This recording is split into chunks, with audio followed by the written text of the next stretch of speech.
I'll say a couple of things. One is that, from our perspective, the removal of an illegitimate, corrupt, repressive government or leader, Mr. Maduro, is welcome news.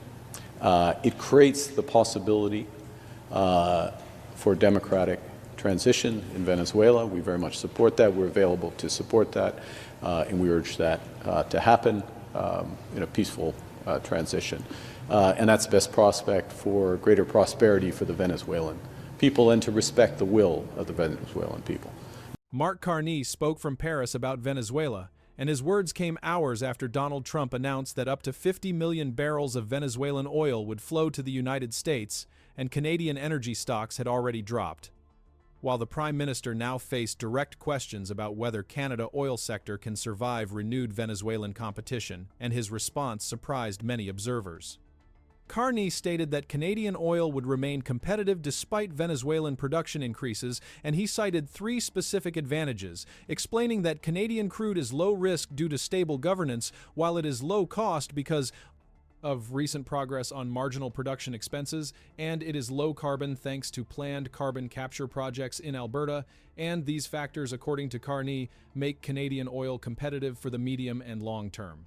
The Canadian oil will be competitive because it is low risk, clearly low risk, low cost, the marginal costs. There's been huge progress in getting down the costs, and low carbon, which is what the Pathways project, carbon capture, will bring.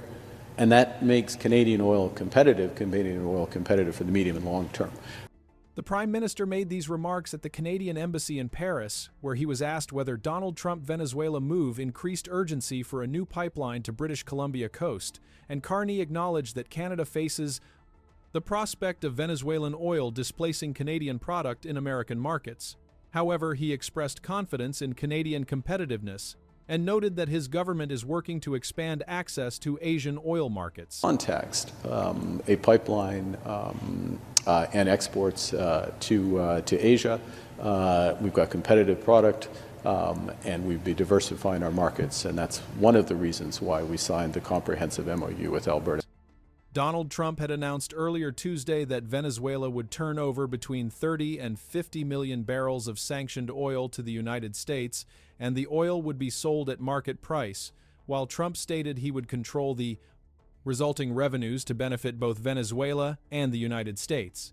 And Energy Secretary Chris Wright received orders to execute the plan immediately, as the barrels would be loaded onto storage ships and brought directly to U.S. unloading docks. Conservative leader Pierre Poilievre EEV issued an open letter to Carney on Tuesday morning, and the letter warned that Venezuela heavy crude production could rapidly rebound to historic levels, which would put Venezuelan barrels in direct competition with Canada for space in American refineries, specializing in heavy crude, while Poilievre EEV wrote that every barrel the United States sources from Venezuela could mean one less barrel these refineries would buy from Canada, and he called for immediate approval of a pipeline to the Pacific coast. Carney dismissed this concern and said that Canada has already made moves to increase oil shipments to Asia and diversify exports beyond the United States. While in November, Carney signed a memorandum of understanding with Alberta Premier Danielle Smith, and the agreement sets conditions for developing a new bitumen pipeline to the BC coast, while securing Alberta commitment to enact a higher industrial carbon levy and build Pathways Plus, a carbon capture project designed to reduce oil sands emissions.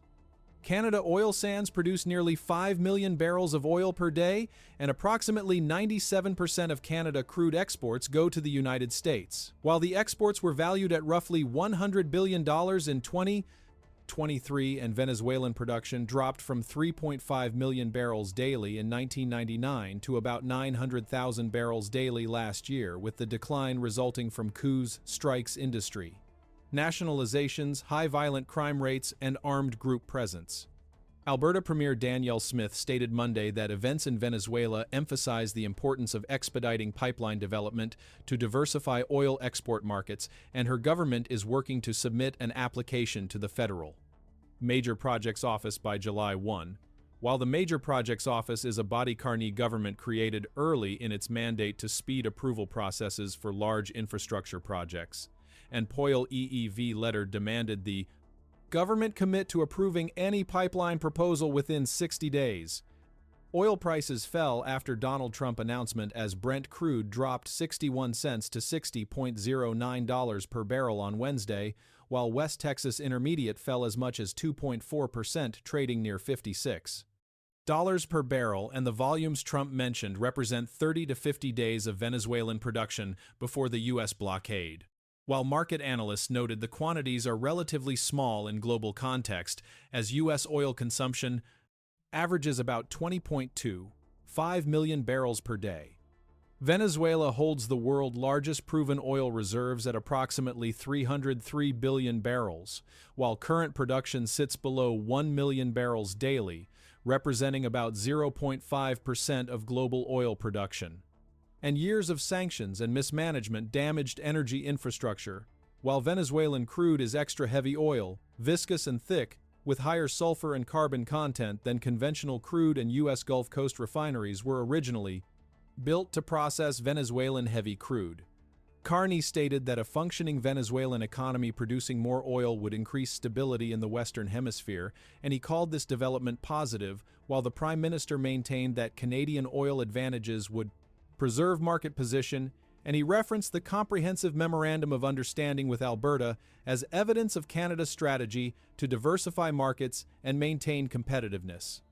The Memorandum of Understanding requires Alberta to submit a formal pipeline proposal by July 1, and no private sector company has committed to building such a pipeline, while the project faces significant obstacles, including lack of support from British Columbia and First Nations groups, and Carney emphasized that Canada has a competitive product and is diversifying markets. Market reactions showed immediate impact on Canadian energy stocks as traders priced in potential competition from returning Venezuelan supply, while the S&P 500 Energy Index rose to its highest level since March 2020. On Monday, and ExxonMobil gained 2.2%, while Chevron jumped 5.1%, and energy stocks then lost momentum Tuesday, undoing some previous gains.